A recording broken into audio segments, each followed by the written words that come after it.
Seja bem-vindo, seja bem-vinda, é uma alegria ter você por aqui. Esse é o 14º episódio da nova linha editorial chamada Vivendo de Recuperações Judiciais. Não tão nova, porque nós já estamos no 14º episódio. Cada episódio produzido a partir da mão na massa. Eu quero que você trabalhe com recuperações judiciais, eu quero que você seja muito bem remunerado para auxiliar empresas em crise, assessorar credores em grandes recuperações judiciais ou mesmo assessorar o Poder Judiciário na figura do administrador judicial. Então, se você é advogado, economista, contador ou administrador, porque esses profissionais também podem atuar como administrador judicial, acompanhe essa linha editorial que eu quero sim ter você trabalhando em recuperações judiciais e sendo muito bem remunerado para isso. Eu sou Marcelo Andreatta, advogado, professor universitário licenciado e criador desse canal que divide com você conteúdos importantes de direito empresarial, sobretudo do tema recuperação judicial. 14º episódio, talvez o episódio mais importante para você que pretende trabalhar com recuperações judiciais. O título é provocativo, o título é instigante, o tema, por assim dizer, é central para quem quer trabalhar com recuperação judicial. E o tema é o seguinte: qual o critério definidor para o ingresso em recuperação judicial? Vê só, eu estou pensando em mão na massa. Eu estou pensando em ver você trabalhando com recuperações judiciais. Então, você deve adotar, você deve conhecer qual o critério extraído da prática de dezenas de recuperação judicial, de centenas de assessorias a empresas, que você deve ter em mãos quando estiver diante de um potencial cliente. Dizendo isso, eu acabo chamando a atenção de para quem é esse vídeo. Esse vídeo, enfim, é para quem pretende trabalhar com recuperações judiciais, para quem já está se aproximando das águas da recuperação judicial. Por outro lado, esse vídeo não se destina àquele estudante que está se preparando para a carreira pública, para ingressar nas fileiras da magistratura, do Ministério Público ou mesmo da Defensoria Pública. Meu querido colega, se você está nessa caminhada, abandone já esse vídeo, porque eu estou pensando do ponto de vista prático.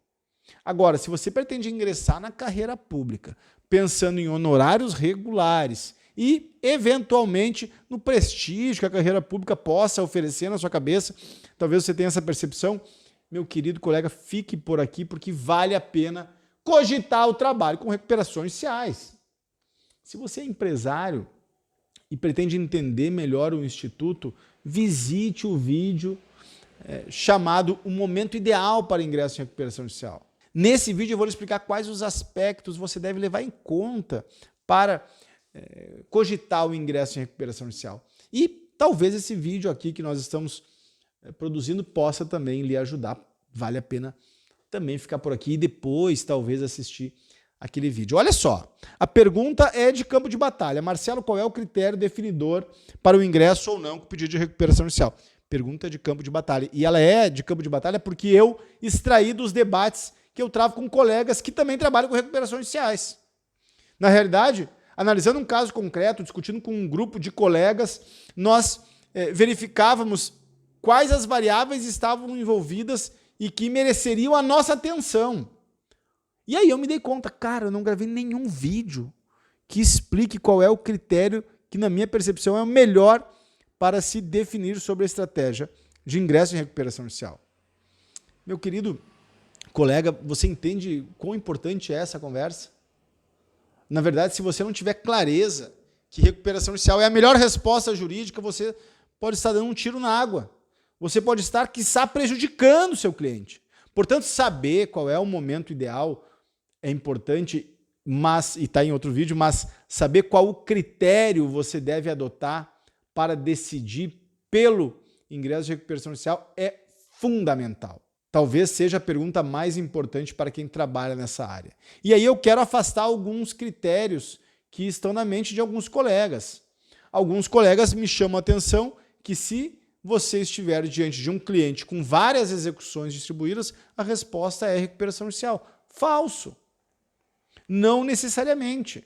Não é o fato de um cliente estar enfrentando algumas execuções que remete imediatamente à necessidade de imposição do concurso de credores da recuperação judicial. Não é isso. Até porque, se a empresa está em boas condições financeiras e essas execuções não afetam a sua atividade, não é caso de recuperação judicial. Então, o fato de o seu cliente ter várias execuções distribuídas, por si, não determina a melhor estratégia a ser recuperação judicial. Guarde essa ideia. Ah, Marcelo, então, se o meu cliente tiver muitas execuções, não é caso de recuperação judicial. Eu não disse isso. Por favor, compreenda bem o que eu estou dizendo. O que eu quero assentar aqui, inicialmente, é que não é o melhor critério o número de execuções contra o seu cliente. Essa variável ela pode até ser importante, mas não para decidir pelo ingresso em recuperação judicial, tá bem? Então guarde essa ideia, nós estamos apenas nos aproximando do principal critério. Marcelo, o critério então que eu devo adotar é se a empresa é viável ou inviável? Não, também não. Você não vai decidir pelo ingresso em recuperação judicial apenas quando você analisar que a empresa tem viabilidade.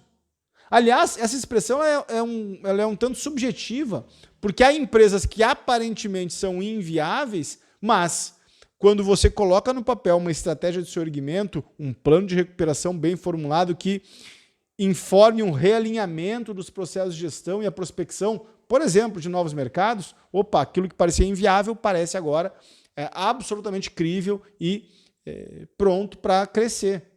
Recentemente, conversando com o escritório de contabilidade, com alguns colegas, em uma reunião de trabalho, o contador sublinhou que aquele cliente era um cliente insolvente, era um cliente que não tinha condições de prosseguir a sua atividade.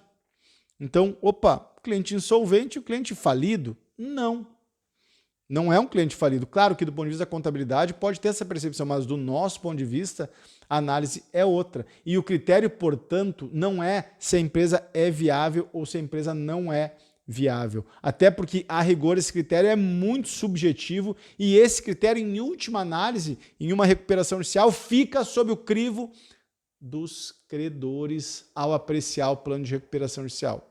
O que eu estou querendo dizer, portanto, é que quem vai decidir se uma empresa é viável ou é inviável, em última análise, é o conjunto de credores reunidos no conclave, na chamada Assembleia Geral de Credores, tá bem? Então não é esse o critério. Marcelo, qual é o critério?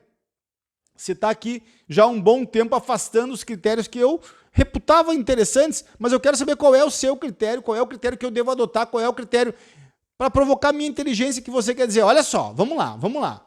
O critério central é o seguinte: você vai conversar com o seu cliente tendo esse filtro em mente.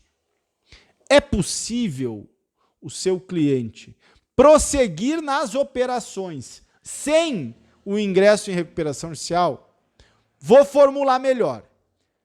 É possível o seu cliente seguir prestando os serviços que presta, seguir produzindo os produtos que produz, seguir no mercado, no lugar do mercado que ele já conquistou, sem o ingresso em recuperação judicial? Se a resposta for positiva, não é caso de recuperação judicial. E agora eu vou explicar para vocês por que eu estou aqui sustentando esse critério. Se o seu cliente consegue prosseguir plenamente nas suas atividades sem o ingresso em recuperação judicial, você não deve orientar o ingresso em recuperação judicial. Você deve orientar que o cliente tome as providências devidas para que prossiga nas suas atividades. Agora, ao inverso, você tem uma responsabilidade técnica, uma responsabilidade profissional. Se o seu cliente não tiver condições de operar em plenitude, de operar com tranquilidade, de prestar os serviços que presta, de produzir os produtos que produz, sem o ingresso em recuperação judicial, você deve orientá-lo a ingressar com o pedido de recuperação judicial. E agora eu vou lhe explicar alguns exemplos que vai tornar esse critério objetivo evidente. Venha comigo. Imagine que você assessora uma empresa X, eu estou pensando num conjunto de empresas que a gente dialoga, que assessora, que presta consultoria. Não vou mencionar nem o setor para não ficar no ar aqui, que eu trago isso de alguma consultoria, mas imagine que você assessora a empresa X e a empresa X se vê diante de uma execução que pode simplesmente interromper, bloquear, cercear o fluxo de caixa da empresa. Então, veja bem, o seu cliente segue prestando serviço, mas o serviço que ele está prestando ou o produto que ele está produzindo está em risco, porque essa execução, em tendo prosseguimento, no momento que o juízo determinar o bloqueio judicial de valores, vai inviabilizar o prosseguimento da atividade.